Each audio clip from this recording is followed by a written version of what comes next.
c'est Charlotte, bienvenue sur ma chaîne à nouveau. Alors voilà, c'est la 4e vidéo, le 4e tips de cette série de vidéos. On va parler du logo. Alors si vous êtes là, certainement, j'espère en tout cas que vous avez déjà regardé les 3 vidéos précédentes pour vous donner quelques petits tips. Et c'est tout dans la logique qu'on va arriver donc à ce logo. Il faut bien le créer parce que c'est la signature de votre marque ou de votre entreprise. Ok, mais qu'est-ce qu'il doit dire? Alors, déjà, qu'est-ce que c'est un logotype? Alors, un logotype, en fait, comme je vous disais, c'est la signature de votre marque. C'est ce à quoi on va reconnaître de loin ou de près votre univers aussi.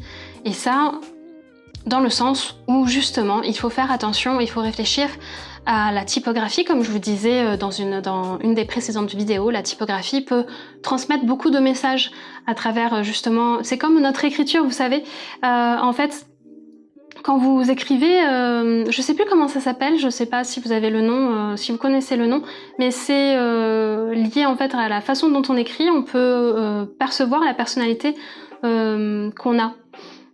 Du coup, c'est un peu ça en fait avec le logo si vous choisissez de manière typographique. Et s'il est lié en fait avec les couleurs et les formes en fait que vous avez développées, tout ça est lié à votre charte graphique. Alors là, vous allez me dire, ok Charlotte, mais en fait c'est bien gentil toutes ces questions, mais moi je suis pas graphiste en fait, donc je sais pas faire de logo. Oui, ça c'est axé et c'est pour ça que c'est des petits tips en fait. Si vous voulez, je suis moi-même designer graphique, spécialisée dans le branding justement et directrice artistique. L'idée ici c'est pas de vous dire bon prenez votre logiciel et faites ça. Alors je sais très bien que vous connaissez pas en fait tous les tips, tous les petits trucs de chaque logiciel des designers graphiques. L'idée c'est quand vous allez voir un designer graphique pour faire votre logo, peut-être moi, on ne sait pas, j'espère, vous allez pouvoir vous répondre quand même à certaines questions qui sont très importantes en fait pour nous quand on développe en fait Désolée, je dis beaucoup en fait. Mais quand on développera votre logo, quand je développerai chaque marque qui vient vers moi, quand je développe en fait les logos, c'est ces questions-là que j'essaye en fait de poser, d'interroger en fait. Mais en général, les marques vers lesquelles qui viennent vers moi, je ne sais plus parler français, voilà, ont quand même ces petites idées, ont déjà répondu à ces questions-là. Donc c'est vraiment pour vous, tous les tips en fait que je vous propose à chaque fois dans les vidéos, c'est pour vous poser ces questions-là et finalement en fait pouvoir avancer assez rapidement une fois que vous faites appel aux professionnels en fait de la création visuelle qui permettront justement de vous conseiller dans votre communication visuelle comme je suis en train de le faire en même temps que de la création artistique visuelle.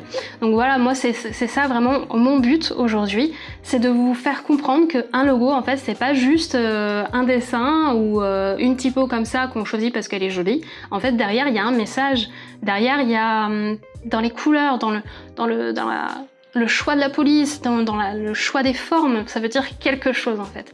Tout doit dire quelque chose. En fait, c'est un peu comme la vie, c'est quand tu fais quelque chose et que il faut que tu saches le sens de la chose, tu vois? C'est un peu philosophique, et c'est la même chose. Ok, donc une fois ça que c'est répondu, faut aussi se poser cette question. Ok, j'ai mon logo, où est-ce que je le mets? À quoi ça sert en fait d'avoir un logo? Bah oui, c'est la signature, c'est le truc que vous allez... le logo, bon... ce que vous allez utiliser dans votre mail, dans vos newsletters, sur vos réseaux sociaux, sur vos packaging aussi. Si vous avez des packaging, si vous avez une marque, vous êtes créateur, super important de mettre le logo alors déjà sur la carte de visite, mais sur un stickers par exemple. Ça c'est la première chose en fait qu'on a envie de voir. En plus du petit mot en fait de remerciement, mais enfin vous voyez, c'est vraiment tous les supports de communication. Une fois les questions que je vous ai proposé de vous poser, c'est le logotype, c'est un fondamental. Voilà. Bon, ben, je vous ai dit quand même pas mal de choses aujourd'hui sur le logo. J'espère que ça vous aura fait un peu cogiter à tout ça avant de vous lancer sur la création graphique. Je vais vers la fin du coup de cette série de vidéos parce que j'avais décidé d'en faire 5 pour le moment pour voir si ça vous plaît et peut-être que je recommencerai à développer d'autres sujets.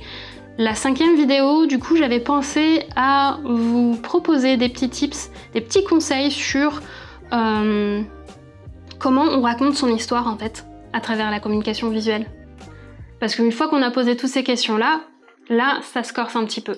C'est sur les réseaux sociaux, faut pas montrer tout et n'importe quoi. Voilà, c'est le sujet de la prochaine et la dernière vidéo de cette série.